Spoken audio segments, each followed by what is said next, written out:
3 days after his ouster as House Speaker, Taguig-Pateros Representative Peter Cayetano lost another position. Cayetano is no longer the caretaker of the 1st District of Camarines Sur.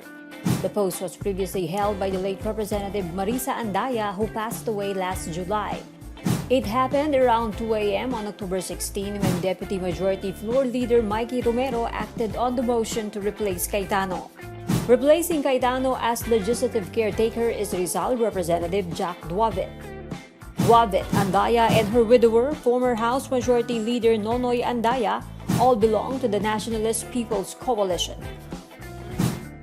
Politiko learned from congressional insiders that the 1st District of CamSur only has 443 million worth of infra allotment.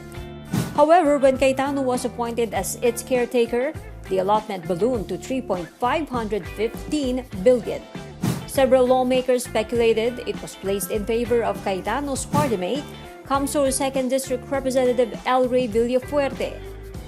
The Andaya and Villafuerte clans are fierce political rivals in Camarines Sur.